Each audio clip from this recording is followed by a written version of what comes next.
Good evening, and welcome to Explanation Please. I'm Sean Eaglin. We have a special guest in the building. We got Cromwell Shaheed. And my wife, Katrina Eaglin. We got my cousin, Nicole Crum over there. Janzel Moshe, my beautiful sister. And we are Explanation Please. Yes. So today, man, we're going to just chop it up, man, with my boy Cromwell Shaheed. He's a rapper,3artist. You know, he produce stuff. He do all types of things in the music world. He actually and currently works for 93.7, The Beat right now. So, Cromwell, introduce yourself, bro. Yo, man, appreciate y'all having me on the podcast. My name Cromwell Shaheed. I'm from, a small place called Sunnyside, Texas. Sunnyside. Yeah, and small little place on the map. Yeah. And I think I know that place. I do like the marketing and promotion with the radio boss Kiara for 93.7, Scouting Talent. I still am, if they'll tell you, the roadmaster for rap economics, but I'll be so busy now, like I could tap in when I can with them boys. That's how I started off, and with the roadmaster for them guys. And then I got my own imprint, VLE Entertainment, where I got a couple of artists that's in Houston and overseas in Colombia. That's what's up, man. That's what's up. So I know you've been rocking, for a long time. You've been in the rap game for a long time. But I want you to talk a little bit today about your journey. Your journey in life as well as with your music career. Like what your journey looked like. Well, the journey started off, man, like I said on a few other podcasts, like, growing up and can't leave out the porch till like 11 or 12 because it was so dangerous, you know what I'm saying? And after that, like when I didn't, like I said, I didn't get in trouble or start doing crimes until I was like 17, 18 because I was so protected in the house. And like I said, the big thing with my family was when they put me on the bus and sent me to the white schools. It showed me how to implement with other people and how to interact and give me more game. Right. Because I always a smart kid. Like I made straight A's and shit in school. And I paid attention and shit. So that's what gave me, because you had to get letters and be submitted to go to these schools. So they sent me to them schools. But man, I was only in that school for a year. Somebody pushed me to this girl. They said I touched a white girl in the butt and they kicked me out. But that little year experience gave me, that experience then let me know that, hey, you're on thin line when you dealing with these people. You know what I'm saying? So when I got back to addicts, I kind of like had that mentality, and I was an addict for a little while. Still not doing nothing wrong, you know what I'm saying? But, I tried to be a trainer for Worthy, and I was a trainer for a couple of weeks, man. That boy came out nowhere to save me because they was going to put Hayes over. But, they treated me good. I was a trainer, but then my people wouldn't let me do that because they said they didn't want me going back and forth. I was kind of disappointed in that. So, man, the minute I got 17, I started selling drugs. Yeah. So it was really like a build-up. Your family actually was trying to protect you from some things, but in hindsight, they really pushed you toward it by trying to hold you back. Mm-hmm. If I'm speaking it correct. It was a gift and a curse because it kind of like saved my life, but at the same time, it kind of pushed me to get into the danger because I got my ass when I was 15. I was around my partner's house, and I was over there trying to hang out with a girl, past hours and shit. My old man probably came around once every 6, 7, 8 months, and this was one time he was at the crib. And I walked around the corner, that boy beat the hell out of my ass when I was 15. So, that was one of the times I snuck off and was gone, past the street lights. Because if I would leave, we could play right there in front of the cribs, go to the park. My auntie took me to the park a lot and shit like that. Yeah. I remember them times, we come up right around the corner from each other. So I can remember when you did come out and, could go to the park, because I had that similar story, my grandparents, they kept me real then because our neighborhood was dangerous. Yeah. There was a lot of stuff going on in Sunnyside when we were young. So I had that same similar story that you have of being protected from something, but ultimately pushing me toward it. Right, exactly. Yeah, same thing. Like I saw my first dead body when I was 13 going to school on the back streets, you know what I'm saying? So that was just a crazy ordeal, and then it just got me to thinking like, man, this shit is wild out here. Yeah, man, it's a whole thing, So during this time, man, growing up, we come from out of Sunnyside, we've seen a lot of things, we've done a lot of things. What were some of those hard moments in your life, like real hard that just really, I'm not gonna say unshakable because you're here now, so you shook it. But what were some of those things that was like, damn, man, this hard on me?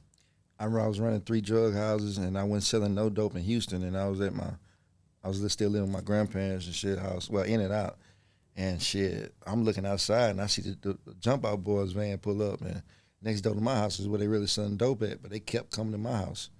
They took me out, slammed me. You know, they put guns to my grandfather and them head, and you know, I didn't have no dope in the house, but I had some drugs in a car in the yard that was inside of another car that they broke into and got, and I ended up beating the charges and all that shit. But that was one of the times that they really know what I was doing. They kind of exposed that I was selling drugs, and it kind of like started to, put my life on a whole nother path, because after that, I wasn't allowed to go back to their house. So you'll say that was like a reality check for you? Yeah, it was a reality check, and what hurt so bad was it was one of our friends and family that set me up, because like I said, I was never selling anything in Houston, and this guy, I won't say his name on here, but he wanted me to, they say front him, like give him some, so he can make some money later. And the dude called me like 10 minutes and paid my money, and the next day I got hit, and he was the one that set me up.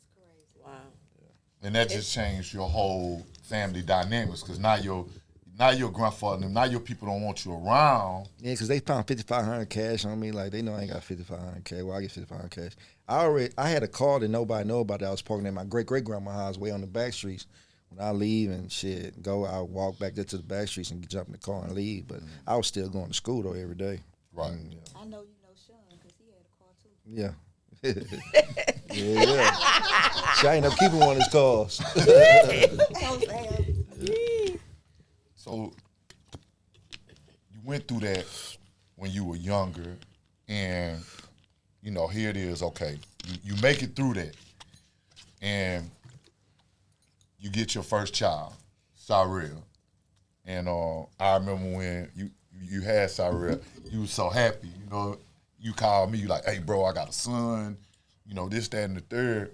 Because I was fresh out of prison, you know what I'm saying? And I was starting over, and it was kind of like, I was just trying to figure shit out and get back on it. But I was really at the point I was tired of selling drugs, you know what I'm saying? Yeah. But I didn't know what else to do. And that led you to being there with Cyrell, but then you had problems trying to be there for your son.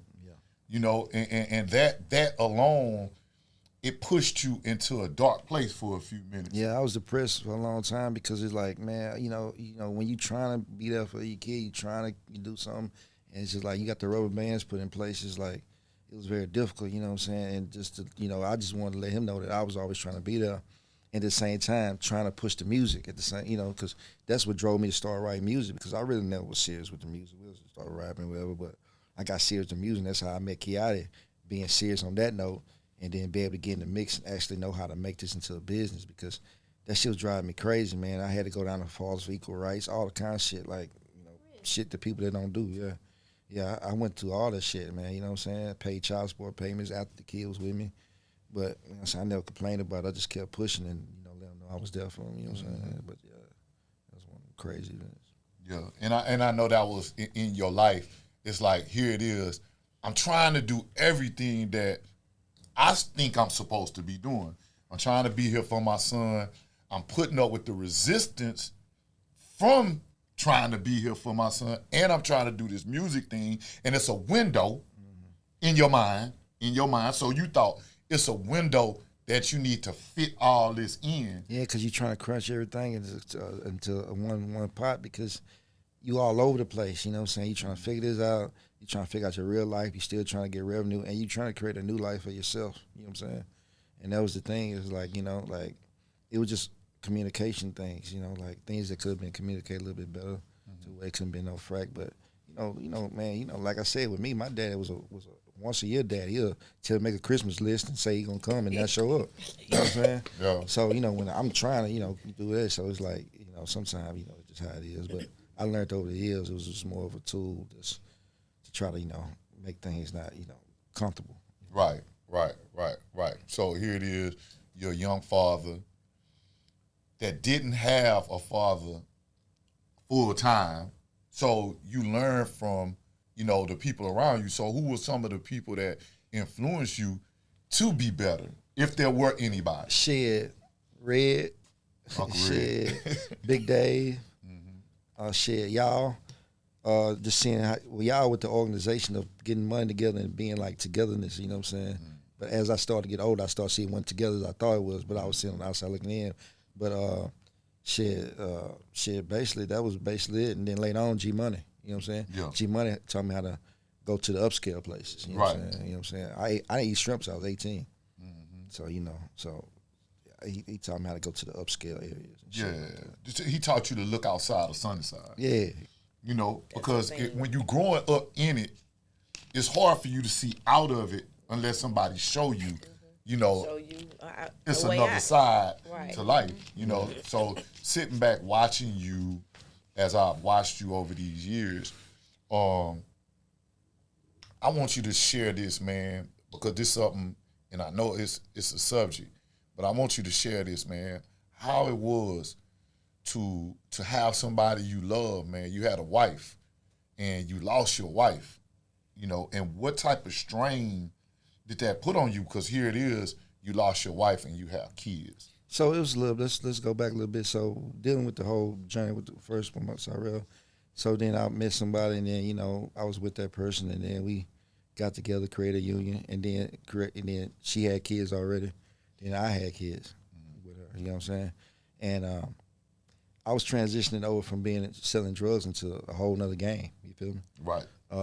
She used to run multiple cell phone stores, and the stores was extremely slow. So I came up with an idea to crank these stores up. So I had a DJ that was Trey the Truth old DJ, and he needed to get some shit going, and shit, I need to get some shit going. So we just started going in front of stores, and I was like, man, they got this dumbass Android costume that nobody wear. Like people too good, the workers don't want to wear it, nobody wear. I said, I'll wear this shit, so I got to wear this shit. We had DJ out there, and the stores just start to get crunk, like out the chain, to where I was doing that shit for free for 2-3 weekends in a row, so I was making $2,500 a weekend, like easy. You know what I'm saying? Now that story, because I know this story to be true. Because I got to go to that to get to that. I'm glad you came back to that. How humbling was it for you? Well, it was humbling because, you know, people was online laughing at me. You know, people was saying I was on drugs. You know what I'm saying? People saying I was doing bad. You know, the thing about me is, you know, Sean, it's like I'm like a local celebrity. Anytime something happened with me, everybody gossiping about it. It's all online and, you know, just shit like that. And I don't give a damn about none of that shit. But it was just like, you know, people were saying like, you know, oh, he doing bad, man. I thought the nigga was on, you know what I'm saying? But I just knew the drug gang wasn't going to work for me no more. People getting picked up, people going to jail. I done got shot in my chest. It's like, it's time to do something different. You had a vision. Yeah. You know, you had a vision that everybody else couldn't see. Yeah. They couldn't see that, hey, nah, man, I'm finna take this cell phone store thing and I'm finna elevate it to another level. Yeah. The only way for me to do it is for me to subject myself to being on this corner, dancing. And I was having a working out at DJ. the same time, too. I'm having fun working out, and then now we're getting paid so much until the store jumping so hard, they want me in the store. So she came on one day, she's like, man, the owners want to know who you are. Like, they want to know, can you run the store? I'm like, I was working at Ace Mart at the time, so I was like, didn't want to leave there because it's my first good gig job. It's a real job. I've been at the grilled cheese spot for a couple of months, and I was at the grilled cheese spot flipping grilled cheese so good. The lady's like, "Who are you?" She's like, "I got a job at Ace Mart." So I got a job at Ace Mart. So I went over to Ace Mart, and then shit, when I was over there, I didn't really want to leave Ace Mart because I'm working 4 days a week, 10 to 2. It's like perfect. Yeah. Friday, Saturday, so I get to do my little shit on the side of my music. So she's like, man, you gonna do it. You know, you get to run your own store. I was like, man, fuck it, I'm gonna do it. So I left that, got a store. Man, in 2 weeks, man, that line was wrapped around the corner. I mean, I just had to learn the system. It was one of the top stores right now. Well, not no more, but it was one of the top stores in the cricket market. And then, shit, they wanted me to start training people at other stores. So I just started getting jumping. And then cricket, once the store got robbed, and I had just left from there. So the police officer said that I set it up. So they pull up the surveillance footage. They don't know that I know the district manager and everybody because she run the stores. She tell me they investigated me. I'm like, what the investigating me for? Like, I literally just left the store. So the owner's like, it wasn't a good idea to have me keep working there, so they let me go. But all the while, it was a guy coming in from T-Mobile that kept watching me because I was running the stores over there. And what cricket said, like, it's like I went from college to the pros because cricket was college. But when T-Mobile drafted me, that's when I shot up with T-Mobile. But to get back where I was at, we was running stores, and then that's how, you know, we was working there. Then as me and her started, you know, progress, you know, she was having a lot of problems with, you know, bipolar disorder. Okay. You know what I'm saying? And so that started to get a little worse as because the thing was the rock bottom for her, COVID. When COVID hit, they made some kind of excuse to lay off with cricket. Okay. Went from having 10 stores to nothing. You feel me? So it's like busy every day. You know, people with those disorders, they gotta be busy. You know what I'm saying? So now she got all this time in his hand, hanging out with these other people, starting to, you know, just get off track and start not taking medicine, and the behavior's not the same. Right. You feel me? So that kind of thing transpired. But while that's going on, I'm running up T-Mobile. I mean, I went in as a rep. Now, a month later, now I'm the top guy in the whole T-Mobile. Now 2 months later, I'm assistant manager. Now 3 months later, I'm running all T-Mobiles down there by Galveston. So it's kind of like that really was her ambition, and now I'm running the show with that shit, and it kind of like started to. It started bringing a wedge in between y'all. Right. Because it became a competition. Right. You didn't see it as a competition, but because of her bipolar disorder, something in her mind made her feel like you stole what she had. Right, and I was just running up for everybody, you know, because, you know, with me, I'm going to take something and run off with it, you know what I'm saying? Yeah. Because once I mastered it, it was like, I know one thing about too for sure, you got to market your business. Like, what these stores weren't doing was when they were slow, everybody was sitting around complaining. I came up with marketing plans and went out there and just started promoting to the people what they wanted. Like, when I was out there with all the people, I had 85% of my customers live on boats. So I knew they didn't have Wi-Fi. So I went over there with my T-Mobile uniform with a bunch of my staff, you know what I'm saying? And we went over there to the marina and gave out stuff and let them know that it's going to be way cheaper for $50 Wi-Fi, and they could try it out for 10 days. If they want to keep it, they get it. And so it was bananas because they Wi-Fi was paying $250 a month. So things like that instead of just sitting in the store. So You just took your hustle from the street exactly. and you turned it into the corporate world. Exactly. Once again, it come back full circle, little bro, where here it is, y'all think I'm tripping, But I ain't tripping. but I'm really not tripping. Yeah. I see clearly what's going on. You tapped into the resource of the game and you made it work for yourself. You know, you made it work for yourself. So congratulations to you on that. But I want you to, you know, continue, you know, that's big. Yeah. talking about, you know, the thing that happened with your wife, you know what I mean? Because that was almost a time that if you didn't handle it properly, it could have took you out. Right, because it was a big ordeal because it was like, man, you know, she was going through some things and, you know, it was starting to be like, you know, I don't know, like I just started to see weird behavior, and then I actually saw the message from another guy, and it was just like a big thing going on, and then it's like we would argue, she just burn off and leave. I just knew things went right, and then she wasn't taking the medicine. It just wasn't her. It's like being somebody for this long, 9, 10 years, and now they just acting like somebody totally different. It's like if it was freaking me out, but I understood it because having to be with so long, because I seen the spots where she'll go through that, but then she'll bounce back because medication or just self-care. But now the self-care was going on because now I didn't really in out the house, you know what I'm saying? Not there, not here, not there, because it's like I already found out I done went through these phone records, something I never did in my life, but it was just like, was I going crazy? I'll say something, we'll argue, burn off, so I just had to figure out what was going on. So I went through that, broke everything, saw what was going on, and then, bam, like one day I just decided to come by my crib, man, with somebody in my crib, you know what I'm saying? Wow. You know what I'm saying? Somebody in my crib, you feel me? So, you know, I handled it. You go back to jail? Yeah, I went to jail that night. You know what I'm saying? But I'm gonna detail that. But I went back to jail that night. But I ended up beating. I ended up beating the charge and shit because I had good lawyers and shit, and it cost me a lot of money. But that, and then so it was like, oh shit, now I know what's going on. Now the ball in this got caught. Now he had to take care of, do all this, and do that. It's no more, you know. Responsibility. Yeah, responsibility changed. So then it was like from the day I caught them, like May 14th, probably about maybe 32 days later, she, you know, we was still, like I told her, I always want to still be a friend, know what was going through, like, just because we ain't together no more, you know what I'm saying, it's good, you know what I'm saying, so I want to keep that friend in mind. Yeah, it was good, but, you know, it was like a lot of shit was transpiring behind the scenes that I didn't know, and it was like, so one day she dropped my little girl off to me, and was like, well, she dropped the girl at my mom's house, and I was like, damn, my little girl at my mom's house. All right, cool. So, but my boys were still with her where she was at. So we still was kind of communicating just on a friend level, was like just checking in, whatever. Then she just started messaging me one day, like, I don't want to do this no more. I'm tired of living. I'm like, man, you got too much to live for. You got these kids, you got things to do. got a career, Casey Raw. But she was just really saying that, you know, she was with this guy. She just felt like he, you know, it wasn't working with him, and he was blaming her for wanting to talk to me. He started beating her up, putting his hands on her, you know what I'm saying? Just really going through a dark place for her, you know what I'm saying? And I was just trying to tell her, look, don't worry about that shit. Like, get yourself together. You don't need no, but then that mind just going all crazy, you feel me? So. Yeah, because she's really dealing with a disorder. Yeah. You know, it's a real mental disorder. Right. That a lot of people like to overlook. But you were okay with saying, hey man, there's something wrong. Yeah. And I want to make sure you are right while you going through what you want. Yeah, so I was like, look, you know, you good, like, just figure it out, like, you know what I'm saying? Like, that shit happened.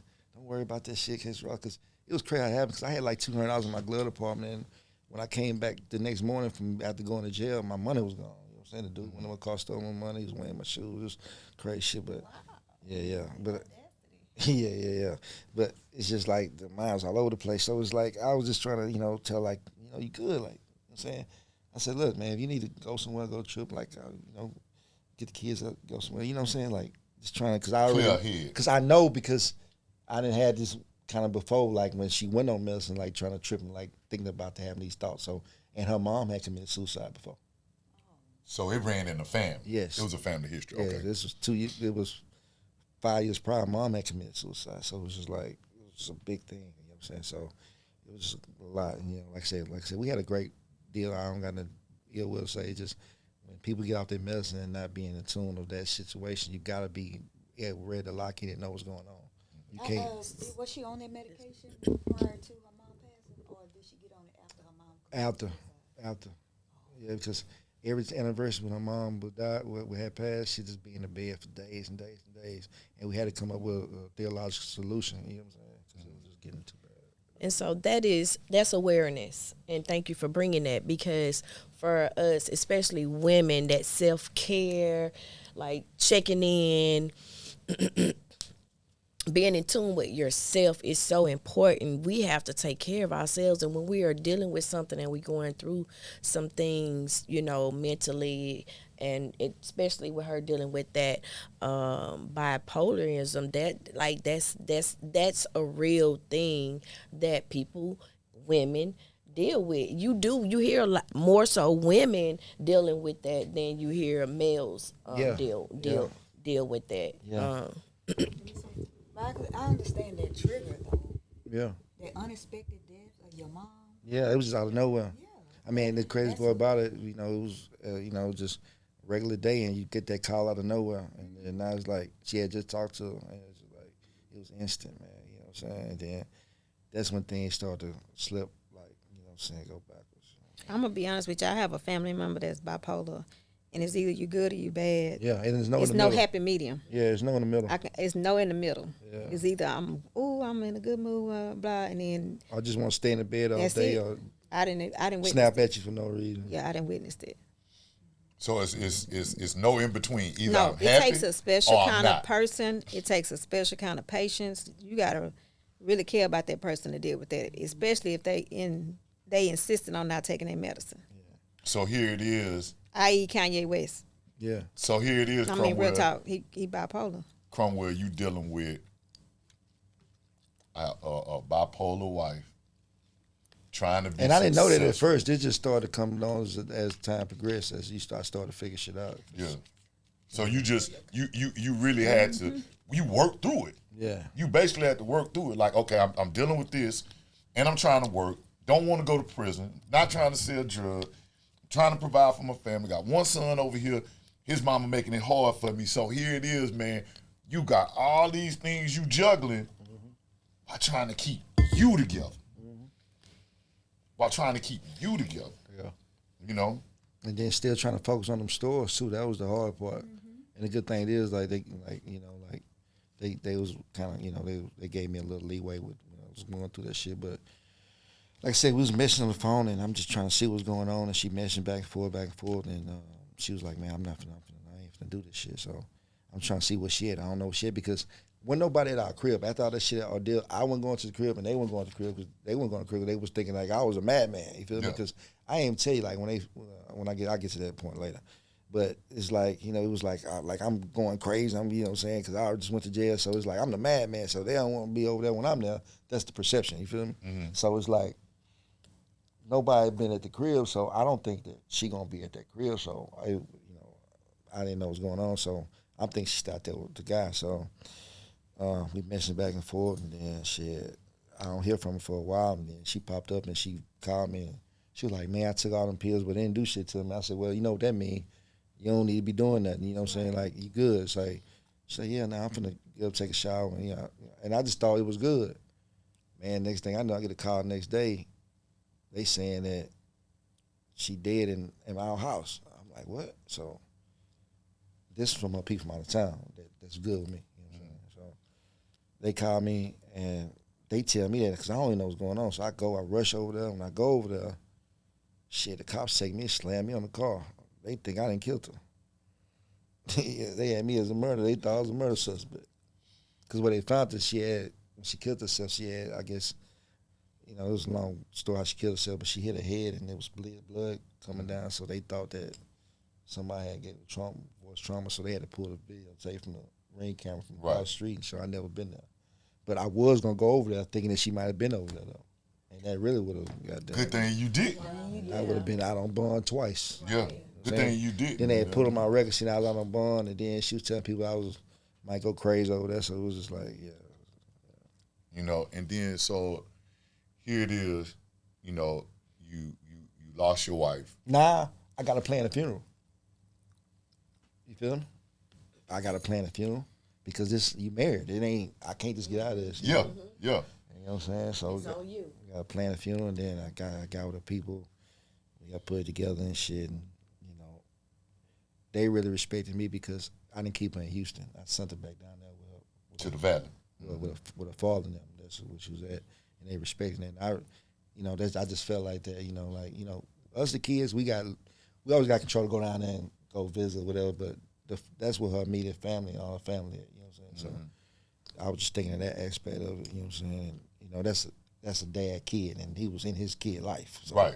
Like he had. You all knew the her time. father was. She stayed down there at the times. You feel me? Mm-hmm. You know what I'm saying? So I just couldn't do that. You know what I'm saying? So. And I commend you for that, man. You look past all her faults and you did the right thing. Yeah, I mean, everybody has faults and shit happens. Like, I didn't never take shit personal because, it was at the end. You feel me? So I didn't hold no grudge. I didn't go around talking bad about it or nothing like that. Nobody know what's going on. You know what I'm saying? Right. Because it really wasn't, It really wasn't everybody's business. Right, not that, just that. It really just, I just came to the point that I just don't have to put an expectation in a lot of things. You feel me? So how was it like, okay, you go through that ordeal, you get on the other side of it. So I get on the other side of that, right? So now we got a crib that's upside down. I had to sell that crib because she killed herself in the crib. She got a car that she got, you feel me, that I don't really want no more because other people been in it. And it's fucked up, you feel me? Yeah. I kept it a little while, in case it was wrong. Now I need someone to stay. And I'm a felon. You feel what I'm saying? Yeah. But I've been buying these houses, so it really don't matter when you buy a house, but now I got to rent or lease a house, you feel me? Because, the finances, all the shit was good and crazy. So then I get this chick my money because she finna say she gonna give me a crib. She take $1,800, my last $1,800. So now I'm at my mama crib with the kids and everything for about a month. Yeah. You feel me? But I'm still running T-Mobile. But now I'm back in the music business now because when I was in that, I wasn't because I would go out and get in an argument, this and that, so I kind of got away from the music. Now I'm back in To the protect your marriage, you left the music alone. Yeah, because it was always something, man. I could look this way and I'm doing so. It was just always something that just so I was like, look, I'm making money doing this, so it's cool. So Yeah. and I know that music requires a lot of moving around. Right. Right. A lot of your time. Yeah, so now I'm back. Now I can move around like I want to. I got the kids now, but kids, I'm trying to get them on routine. So finally, man, my auntie just got tired of me going through the bullshit, and she just said, man, I'll put a crib in my name for you. You know what I'm saying? Yeah. So I ran that for about a year. I put the crib in her name and shit. And then once I ran it up, you know what I'm saying, getting in the mix, I would drive 2 hours just for 30 minutes of footage. So then I got an endorsement deal for that through NIAC. Then I got an endorsement deal through Green Star Wellness. I just started getting all these endorsement deals. Then we started with Kiati. Then I got hooked up with 93.7 with Kiati with the radio shit, the A&R work. Then I before that I became Rap Economics role manager. I was just hustling. And then while that was going on, T-Mobile was starting to treat me messed up. I was making $5,000 commission to zero. So they cut my commission down. Now that's fading off. So now I just left. I just walked out. I said, man, I'm gonna make a move. I just left. You just stepped out on faith, and you got pushed in a direction. It's like, okay, here it is. Yeah. The thing that I've been pursuing in my heart my whole life, as long as I can remember, outside of hustling, rapping is what you want to do. So to see you right now, I'd be proud of you. Me personally. You always say I appreciate because I get a lot of haters, man. When people call me and give me flowers, I love that shit because, people always see you like, man, I see what you got going on. Y'all niggas don't say nothing. Y'all don't like you know what I'm saying? But y'all always see it. But y'all see it when y'all see me, you know what I'm saying? And that's how things go. But I appreciate when people give me their flowers and and like I tell you the same thing. But, that's self-care and that's a good thing to hear from. But, yeah, it was a journey. It was crazy with that part. And then having to reset and then getting my own place. Because when I got my own place now, it's kind of like now I'm back in the mix to know how I can get my own place now. So to get my own place, I just had to pay a double deposit, and now I'm back. You know what I'm saying? On my own shit. And you're currently, making sure your daughter's straight. Because here it is, her grandmother committed suicide, her mama committed suicide, and then not on that, like after that, my daughter kept running away. I had to. One time she ran away for so long, I had to hire a private investigator 2-3 times. So I went through that ordeal. Like I said, people can make excuses all day long, you know what I'm saying? But the things I went through was like, shit, I had to keep pushing. You kept going. Go ahead, Katrina. So it's dealing with your daughter and all of that, because that's a big deal. And I know you having to be strong as a man to embrace your pain, the things that you're going through, but then also to be a father. Where in that process do you keep pushing yourself till you get to life is good? I'm okay. I think I'm almost there now. It was a long time. I was in depression for a minute, man, because every time I pull up somewhere, everybody, you good, and I know what that means. You feel me? Like they trying to be nosing. It was just like I just didn't want to talk about that shit because that shit was hard to deal with for like 18. So I told this boy like about 2 years ago, shit. I mean, I didn't just want to talk about this shit. It was like that's how I knew. And then I just be in bed for a long time. But now I'm just starting to feel good about myself. I'm getting back to who I used to be. You know what I'm saying? I feel applaud you for that. Yeah. Yeah. Not letting the tide take you under. Yeah. Because like there's a lot of times where I just want to say no, but I mean, I got 12 y'all. He a straight A student. Like he's the valedictorian of his class. He the top. My stepboy, who I was with us since he was 2 years old, now he's 19. He's the HVAC guy, and he's running telecommunications. So everybody's doing good. Just my daughter, having that strain with her mom because like when she dropped off, and she was the last thing she knew was like having that conflict when she got dropped off, and then I'm the one had to tell her that her mom was dead. You know what I'm saying? That was the hardest thing to do, to come back to my mom's house and tell her her mom had killed herself. And it's very important to just stay on her. Yeah. Because, like Sean said, this become a family thing. Yeah, I've been staying on top of that with medicine, therapy. I mean, everything that I could possibly do on my own. Like, people told me, like, a lot of people would have gave up on their kid at this point, but I can't give up on my kid. Can't give up on your kids. Honestly, if she had a conflict with her mom before that, and her, she got some stuff going on in her heart of hearts.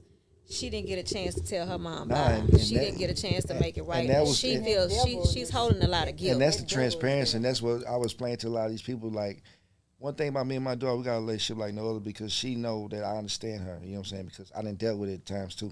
You feel me? Like, I knew her mom was, be going through stuff because she'll come down here. She'll have her times where she'll have a mad episode. She run out, leave her husband, and going crazy. And one time, my mom picked me up and body slammed me. You know what I'm saying? Her mom so strong and shit. She used to be a bodybuilder. So I just know how to deal with that still. So with my daughter, like, I would try to be on top of it. But, you just have to, let things progress out. But everything possible to mankind, I've been on top of it doing it. You know what I'm saying? 'Cause, you feel me? Of course, with Christ in your life, Okay, that's it right there. That's the you key. up. You up. All day, yeah. That's the key, to get you through anything that you're going through, because everything that we go through in life, we do feel like it's unfair, but it's authorized by God. I just look at a stepping stone, learning stone. That's right. Like, that's it. Man, I didn't had, like, when she ran away one time, I was out of town working, and they put a child endangerment charge on me, and I had a $75,000 bond out on me, but I had to call district attorneys and people that I know that I had dealt with through this bull crap to get the charge off me, because I got people looking for her. So it's just, you know what I'm saying, like, this ain't no thing. And once they do catch her like that, she had to go to those mental hospitals, because you can't just take her right back home, because I'm on the third. I got 3 floors. I got camera surveillance footage. I got, everything that works, and it's always a way to wiggle out. And then now it's like, now we got different programs that we got put in place. You know what I'm saying? We always we had the Big Sister Mentor program. My cousin had, taking the places. So it's a whole family affair now, you know what I'm saying? And my wife's sister, they stay out of town, but they get down there and get to mentor with them and things like that. It takes a village, man. Yeah. Your life is like a 14. prime example of the devil trying to take you out, and God like, no, not that one. Yeah, they keep trying to take me out. No, not that's mine right there. I got him. Yeah, they keep this. It's been so much stuff that I went through that I could have just been like, you know what, man, forget this. I'm finna go haywire, crash. But I just keep going, and just like, I just look at it as just, just something else to, get me stronger, just more things in the armor, Yeah, you definitely, man, are a testament to why you should keep going and not quit. Yes. You are a testament to it, because if anybody had the right to throw their hands up, it's some things you went through, bro. You could have threw your hands up. Imagine having everything, your family, your old crib, everything, in a matter of 4, 5, 6 months, you at your mama crib on top of everybody with your kids. Wow. You know what I'm saying? How does that affect your manhood? It was terrible, but I had to think, like, you know what? But with kept my manhood in Texas, I know I ain't gonna be here. That's it. Yeah. I'm not the guy that's gonna sit on the couch and sink up in the couch. You know what I'm saying? Right. So Yeah.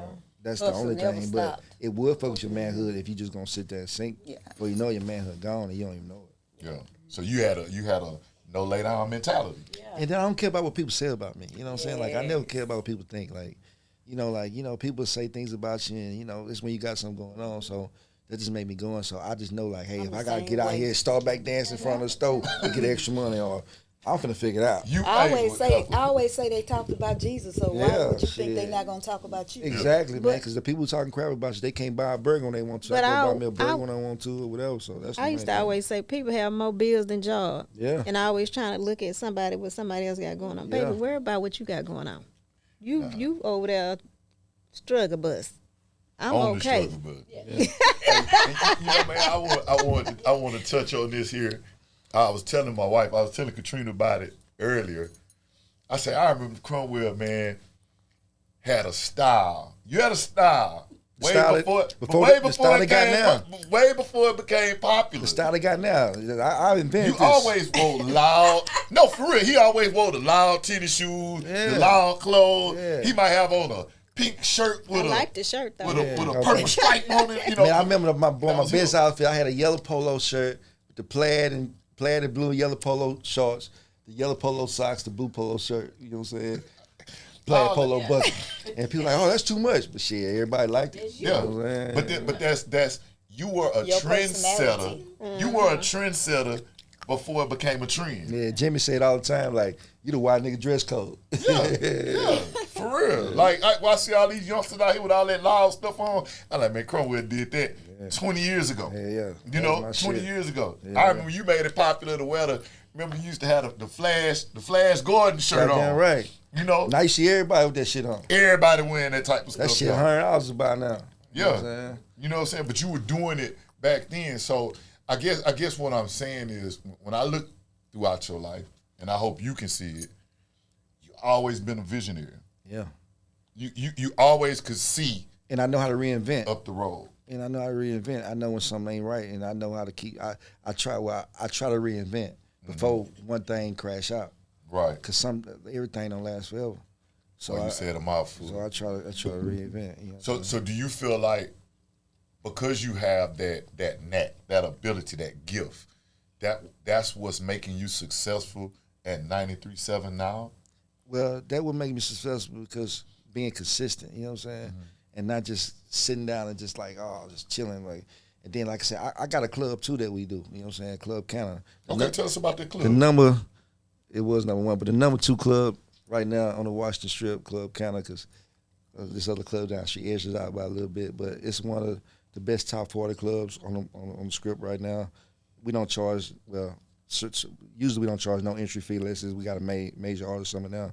Man, we got some of the best drink specials, you know what I'm saying? But it's one of the top clubs right What's now. the name of it? Club Canna. What about the 5310 food? Washington Avenue. Oh, yeah, we just got the food in there now, so we're going to be doing sliders, wings, and a variation of things, you know what I'm saying? And we got a busting taco truck across the street. Hey, well, matter of fact, I heard Giselle say over there we ought to go visit. Cromwell actually, before we came on, he was like, hey, man, we got a little part in the back. Maybe y'all can come do y'all podcast there. So there's something in the works. You know, we're going to try to see how we can make it happen, where we can actually go there. Yes. And, you know. Do a stream or something or whatever. Yeah. You know what I'm saying? Yeah. That could be one. Outside of that, we could still just go. Yeah, we do that for Until sure. everything works out. Yeah, don't worry, I'll And- get y'all in the section. Y'all be good. Yeah, we can do that. So you and mean we gonna be on the list? Oh, yeah, of course. That's how I roll. I ain't going nowhere without being on the list. Yeah. she want to be on the list. I ain't so GA, we can man. we can create a scene and do our live there. Yeah, that'd be Yeah. dope, yeah. Okay, that's it. So y'all hear that? For those of you all who like, oh, well, we gonna do the live again. So we'll Y'all let come y'all out there know. and support. We ain't gonna charge you nothing. Period. To go. You know what I'm saying? Get you a few little drinks. Y'all going to them other places buying them old $100 drinks. We'll give you a deal. Yeah, we gonna bring the people with Yeah, us. we're going to bring Yeah. the people with us, Right man. up, Exactly. And one more time, give them the name of that club and the address. Club Canna, 5310 Washington Avenue. 5310 Washington Avenue, man. On Saturdays, man, we got disco ball ladies dancing on the top of the bar, man, with neon lights, man. It's going down. Had that back in my day. That girl say back in her day. Back in my day. So like, all of that went on, bro. All of that went on in your life, and like I said, you had a mighty testimony of how God then brought you out. Like, so what does life look like now for Cromwell? A lot of moving around. A lot of, you know what I'm saying, a lot of moving around, but moving around very smoothly. Like, I might be in town like maybe 4 or 5 days out the week, you know what I'm saying? You know, my kids on a great regimen schedule, and then when I'm not here, my people will come in and step in with the kids and shit like that. And they kind of like automatic right now. And then like sometimes like, you know, events, having to go to, you know, events and scout talent, shit like that. Very so often might go to the station or something. But wherever Kiara need me at, you know, for certain events, because sometimes he'll send me these events where they don't even know I'm there. And I'm just figuring out who hot and who ain't. Okay. And who, you know what I'm saying, once I talk to them, if they got the right kind of dialect, you know, we'll go to the next level. But a lot of these artists don't like to invest in themselves. So we'd like to deal with these artists that got a lot of, you know, things of, you know, nature of investments and, you know, running like a real business. So when you say the right kind of dialect, expound on that a little bit. When I talk to you, like we talking, what you look, man, I'm going to studio. I'm shooting a video. You got ASCAP BMI. What's that? When I hear that conversation over, because they don't know the business side of it. You know what I'm saying? Like, if we go to the gym and practice all the time, never get in a real game, we're going to be some hell of a practicing basketball players. But we never played in a real game. But I'm trying to get these artists to be able to collect money and revenue off this stuff they doing. You know, studio time, 60 an hour, but not no more because sometimes they just throw up in the crib. But, you know, performing for these shows where you paying money for showcases, you know, for people. A lot of times we perform for these people. Once you perform, you know, when you leave, you know, you leave, or when the artists leave, they people leave. You know what I'm saying? So just things like that, show them how to get the business out of it, because you don't know if, like, I'm not going to put this on air because I charge this stuff, but if you register, you can get paid when you perform. So for some people, because everybody don't have it, and a lot of people are not taught, like you are probably saying, the correct etiquette or whatever, but they have the talent. That's what they pay me for. Got it. So what you're saying, when you're in that position, you might need to invest in a coach. But what if you don't have the credentials or to be able to do that? Like what? But someone has the talent. Like, what could you tell a kid that's out there that's trying? So the thing is about that, if you got the talent, talent is great right now, but you gotta have the exposure. It's so many talented people out there, but we don't know who they are. The main thing with everybody, I tell you have to get popular. Popularity is what sells. Put yourself out there like you did. And how do you do that? Is it social media? Social media, going to the right places, the right parties, Connected with the, being rejected. You know what I'm saying? Because you're going to get rejected. Say that again. Being rejected. You're going to get rejected a lot of times, but sometimes you ain't. You got to get some no's, you know what I'm saying? Because you're going to get some yes. Hey, So rejection does not mean that it's not for you. Like, delayed is not denied. So just because you get rejected a couple of times, that don't mean stop. It's been times I just shook hands with people, they like holler at me, but they don't know who I am. But then a year later, man, Cromwell, now they know me. I didn't earn that right. You feel me? So I don't take it personal, and stop taking things personal. Like, a lot of times in this business, people take things personal, and then they get too emotional, and then they burn their bridges. I don't take nothing personal. I got a couple of podcasts I done did that shit. They didn't call me on it, and they ain't came out yet. But you know what I'm saying? Like, I never took that personal because I know sometimes it's delayed. Stuff to come up. But it's been other people that went through the same thing. They got acting a fool, trying to call the people, go fight. Don't do all that. So for you, the maturity level that you have you always had that? Like, okay, man, I'm not gonna take it personally. Okay, so that's what I'm saying. Let's talk about going there try to go slap some DJs, all this other crazy shit. But you get tired of losing, man. You know what I'm saying? If you got some common sense, you start peeping that it's the growth of element. But that's when you learn on your own. But when you got people telling you, you could get a little faster. You have to be open-minded, man. You know what I'm saying? But the great thing about me, my mind was always open. When I was going acting like a vigilante, I was hanging around that vigilante community. And sometimes I was the leader of that vigilante community. You feel me? Yeah. So, man, I started going around people that doing business a different way. The MC Quays, the Kiais, those guys. You know what I'm saying? I see, like, it don't mean you getting hold out because the nigga around some business. Let's just sue him. You feel me? Now we ain't in jail. So now, in the position that you are, by the way, I'm suing this cat in Phoenix, Arizona. B Crooks, I need my money. I'm going to get paid. Run it. You heard him. Run it. You stole my money out there in Phoenix. I was putting his hair away. We need it. B Crooks, running his money. I don't play, man. He need it. Bring it. So because you went through what you went through, you're trying to save other young artists from going through those pains and heartaches. Yeah, because, like, man, I'm trying to show you, don't do it this way. I went through it. Let me show you how to get the money. Because they, like, a lot of these cats come to you, they know it all. You know what I'm saying? They want you to pay them. All kinds of stuff. Like, cats hit me to pay them. Like, y'all crazy. Like, I'm going to get you paid. You feel me? Like, I'm going to show you how to get paid for features. We're going to start at 100. We're going to jump to 2. Before you know, you're getting 3, 5, 6, 7, 8,000. You feel me? You got to run it up. You know what I'm saying? Taking baby steps. Like, not trying to charge, knock somebody across the head. You got to do stuff for free. I danced in front of the Creek store for 3 weeks straight in that hot costume, sweating my butt off, man, for hours at a time. In Houston. Yeah. People blowing in. My mom doing the Michael Jackson. People online, man. Cromwell on back on that fry. You know what I'm saying? Shit, man, you gotta keep going, man. You gotta go and get out and but look at you now, though. You know, okay, people was, Cromwell on that fry. He out here dancing, woo, woo, woo. But not knowing, man, Cromwell sober. Cromwell mind on the smoke no fry. Shit, man. Cromwell drinking water. It's fry. That shit crazy, man. I don't, like, cause drugs are detrimental to your health. But you gotta stay. I barely, you know me, I barely drink. You know what I'm saying? So it's kind of like just the most I done drunk in the last year or so. Because when you're in that lifestyle, but I don't never get drunk. Like, I'll take 2 drinks. I don't get drunk like, you know. But it's just that you have to be disciplined because I feel like if you got all that shit going on, you can't think straight. And you ain't gonna do straight business. You know what I'm saying? Right. 100%. You have mastered your outcomes. You know what I mean? You mastered your outcomes. Like, here it is. Everything was thrown at you, and you found something positive out of it. You made, if there was ever a person that looked and lived making lemonade out of lemons, I put sugar in my shit too. You know? I put sugar in. I put Jolly Ranchers in my lemonade. You know what I'm saying? Like, you have stood the test of time. You know, I remember when I had gotten a little trouble. Tell them that good story. I knew you go good. Yeah, tell I remember I got in a little trouble, man. And I called my little brother. I say, man, I need you to hold it down for me.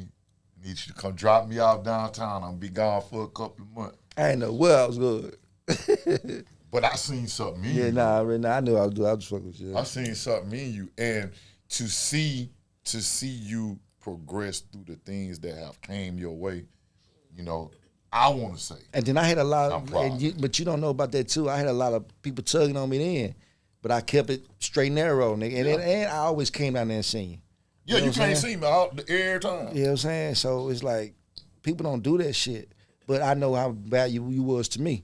So it was like it was vice versa thing. It's like one thing about me, I'm a loyal guy. You ever sometimes Lord Sure. shot me in the foot, but I'm a loyal person because I feel like you give it to me, I'm gonna give it back to you. Yeah. And that goes from anybody. You know what I'm saying? But it was just that I had to put it together because I want to feel right. You know, not doing shit the way it's supposed to. When you, I'm gonna say this: being loyal is law. It should be the law. yeah, but it ain't no That's- more. But it ain't. That's. So let Shit me. like being fake the law is now. Yeah. Seriously. Yeah. Go ahead, Trini. So this is like a ladies. This for us, the girls. So, and not just for us, but also maybe to help other maybe men who have went through something similar, especially in their love life, that have lost their mate, their wife, or whomever, and trying to move forward, because that could be a big stepping stone with trying to pick up your feelings, your emotions, your heart, and to move forward. Like, how do you move forward in your love life from a hit like that? Well, you just gotta take your time. You can't just rush into nothing. You know what I'm saying? Like, it's about building yourself back together first, though. Like, I couldn't talk to nobody a year, 2 years, nothing after that, because this shit happened in 2021, 2022. So it's like, you know what I'm saying? It's like that was just a big thing of, you know, going through that, and you just have to rebuild yourself because, you know, your psyche is crazy at that point. You know what I'm saying? The psyche is crazy, so, you know, and you can't bring that psyche into the new thing that you're in because that could drive somebody away. You could think somebody always cheating. You could think somebody, you know, might flip out on you the next day. You might think somebody wake up and do it. It's a lot of psyche. That's why they tell you to go heal before you go Yeah, into like- something else. Yeah. Nah, man, I wasn't doing that, man. My kids was priority one. And how do you? And I know my kids was younger. We just touched on this not too long ago about having people around your kids.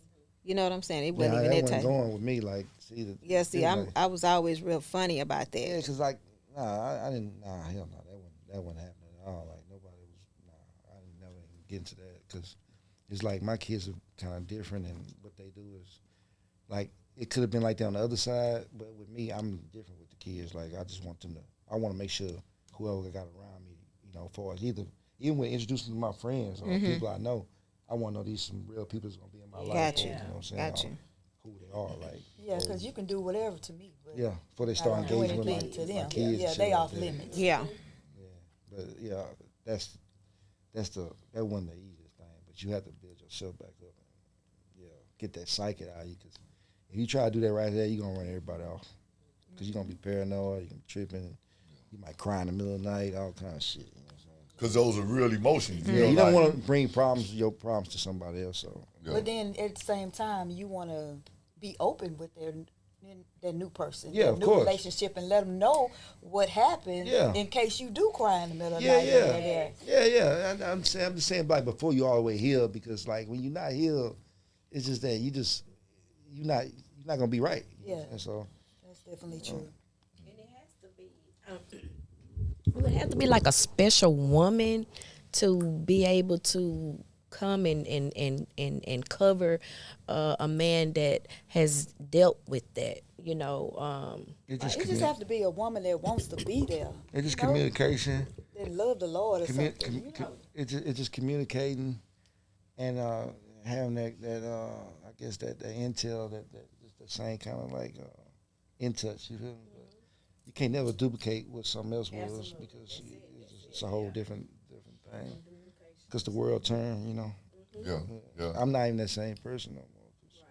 You've evolved. Yeah, because when I got into a relationship, I was Cromwell. But when I was in a relationship, I became Jermaine. I became just Come a on, normal. Jermaine. You know what I'm saying? So Who are you today? I'm back Cromwell. Most definitely. Most definitely. That boy said, I'm back Cromwell. Return of the Mac. You know, man, it's here it is. You know, Jermaine did what Jermaine had to do. Yeah, of course. In Jermaine's arena. Yeah. You know, in the arena that you are in now, it's Cromwell who's the person. That's because with me, man, like my lifestyle has been like, you know me, I move around. I gotta, you know what I'm saying, and talk and get into the mix with things, you know. And sometimes I felt like I was getting away from that. You know what I'm saying? Well, you were being husband and father. Yeah, of course. You know, so husband and father. It's a different aspect because Exactly. I can't do all that to be into that. So now it's just a whole different arena right now. Yeah. So because it's now like, okay, I'm Cromwell. Yeah. You know, the person that's at the radio station, that's going out here, that's getting talent. You know, that's going to get these different people to get behind my artists because you got your own artists. Mm-hmm. So it takes a different type of movement from you, a different type of mindset from you. You know, so how do you, in those moments, because you still have your kids, do you feel like you have to put Cromwell down for a minute and go be dad? Nah, shit, I'm always dad, even when I'm Cromwell. Like, that's what's up. The kids love Cromwell. You know what I'm saying? Yeah. Cromwell more fun and shit. Cromwell ain't on their neck like that. Yeah. You know, Jermaine just always coming on tired, talking shit. You know what I'm saying? But Cromwell, like, you know, we having fun. Like, I'm not in that dark place no more. That's good. That's good. That's good. That's good, man. You know, Giselle. No, go ahead, bro. So what me and the boys do, like every 2 days, every like twice a week or once a week, we go down to Discovery Green and we do football routes. So it keep me in shape and then we keep going. So that's a big thing that we always do. That's what's up, man. You create things with your kids, you know, to keep y'all connectivity together so that y'all can grow. Y'all growing through the process because y'all done been through something. Yeah. It's not just you that went through that. Yeah. You know, it's you and your kids, your sons, you know, your daughter. Y'all have been even Cyrell. Yeah, and Cy. Yeah. Man, how's Cy doing, man? He good, man. He work at the doctor's office. He doing great, man. That's what's up, man. Great guy, man. That's what's up, man. He came to my club and had a great time. Him and Stoney boy came to my club. Okay. So they turned up and they had a good time. And how was that like? It was crazy because see your kid. Yeah, it was crazy because Jacory had showed me a video of them two on the phone together, and he was like 10 years old. And I just see them two just acting a fool, and to see them now in my club, it was like a full circle. You know what I'm saying? Yeah. And to have a cool dad, I ain't want to hang around my dad then when I was grown. You know what I'm saying? So it's like dad don't want to come hang out with me. It's like it's pretty cool because they want to come up there, you know, and they love my club. You know what I'm saying? That's what's up, man. You know those good relationships that you have with your children, man, and still able to maneuver in your lane. Yeah. Because it's your lane. This is a lane that God gave you, and I've watched you run your race. I'm talking about you ran your race from the cricket store, from dancing on the corner to selling cricket balls. Me and Bailey. Yeah, I remember you. Yeah. Sold me phones. Yeah. You know what I'm saying? And the crazy thing about that too is to say my race, like a lot of times people reach out to me like, man, what you got going on? I just can't explain it a lot of times because what I do is really, I just can't, you know what I'm saying? Because if I tell you to do it like this, you probably may not be able to do it because I do things a lot different. You feel me? It's your thing. Yeah, you might not be able to go up and talk to these people because, you know, I'm not saying you can't, but everything I do is different. You know what I'm saying? But it's part of your makeup of who you are. Yeah. You know, you have always been the person that gonna go out and talk to people. I remember what's that club you had us going to? I don't even know how we get out there. Metrodome. Yeah. Metrodome. We went out there to that club, and I'm like, man, what? How did he even find this place and know these people? You know what I'm saying? We way out National Road 1. We way out there at the club. They got K's in the tower, man. That shit wild, man. It was wild, you know, but those were the types of things that you did, though. Yeah. You always thought outside of the box. Yeah. And I think that's the main reason that you are where you are now, man. Yeah. You know, it's that outside thinking, bro. Mm-hmm. And I want you to continue running your race, man. Continue thinking outside of the box, man. You know that we all pulling for you. Nah, you know, man, I appreciate we all that. pulling for you, bro. We want to see you win, you know. But it was very, very important for you to be able to come and be able to tell your story because people see Cromwell. Yeah, when you talking and about don't like know what you done been through. And then I ain't never discussed this. None of this is going into detail on no other podcast. I tell you, I've been on a bunch of podcasts, and it's the first. I told him that like this is the first type of podcast I ever went into detail about. We appreciate you. Yeah. Like I done been on Backwoods, High the Loudest. I never went into that. You know. Because bringing the type of awareness. I just felt comfortable talking about it. And that's good, bro. That's the type of awareness, that explanation, please. We want people to understand you're not alone. One, you're not by yourself. Yeah. You're not the only person that's going through, have been through, or might go through later. You know, some type of problem. We all deal with issues. We all have fall downs. We all have let downs. You know, we've all been ostracized in some kind of way. You know, we all done been pulled over by the police and mistreated, and you know, you're not by yourself.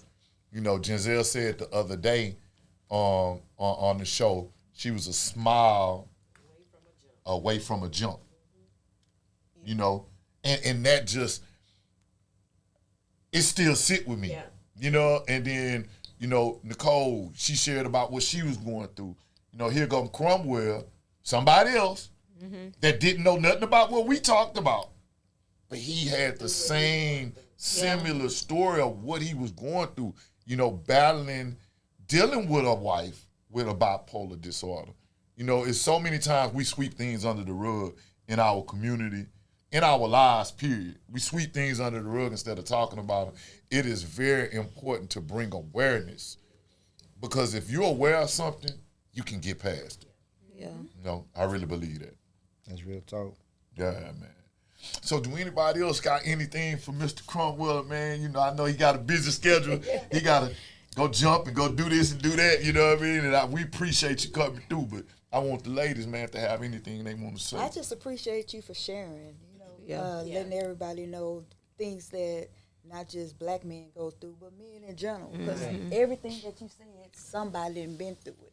Men, women, you know, as a whole. And I just, you know, I thank you. And I want to tell you not just that I appreciate you, but, you know, we love you for coming on the show and just sharing, you know.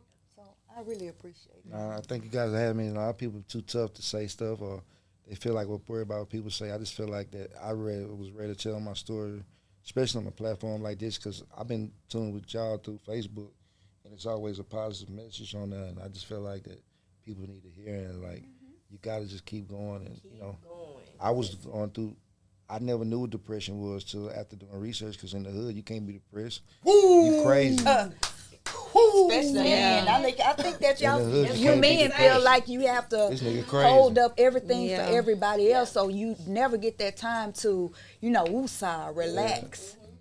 And my woosah was moving around, like going to all these different places. But you do that to keep your mind. Yeah, that's what I'm saying. That was my woosah. That was my clearness, because every time I sit still, I just keep thinking. That's my escape route. But I didn't run the drugs. I didn't run the pills. I didn't run the, you know, lean. And each one of you black men that did not break, we appreciate you. Yes, ma'am. We really appreciate you. Sure. A hero. Yeah, real life, bro. Don't break under pressure. Without a cake. That's right. Yeah, for sure. For sure. It's easy to give up, man. It's easy to give up, man. You know what I'm saying? And my super bro over there. And me and him went through the same, like, different paths and shit. Like, I've been shot in the chest. I ain't been through more than that. Like, flipped 4 times and the El Paso almost got killed. So it's like just life story revelations that, you know, crazy. And like I said, R.I.P. to Black. That nigga saved my life. When they shot me in my chest, that man got me in the hospital 6.3 minutes on a flat tire with a baby in the car. And, you just things like that, man. Yeah, you have a whole testament, bro. What you got, Nicole? No, I just want to piggyback off Jen said. Like, we appreciate you for coming on, and people don't realize that the spouses and the families of these people that's dealing with mental health or some type of addiction, it's the reason why they have Al-Anon for families. When you got a drug addiction or you got something going on, your family or your spouses, they go to the same counseling because they got to know how to deal with you. And some of us don't know to do that. Some of us ain't never was taught to do that. And it takes a special kind of person, like I said earlier, to deal with somebody with that kind of issue. For sure. And so for the simple fact for you to come out on the other end and to take care of your kids like you take care of your kids, to me, that's a big thing. It's a big thing. So look, we love y'all. We appreciate y'all. Thank y'all for tuning in.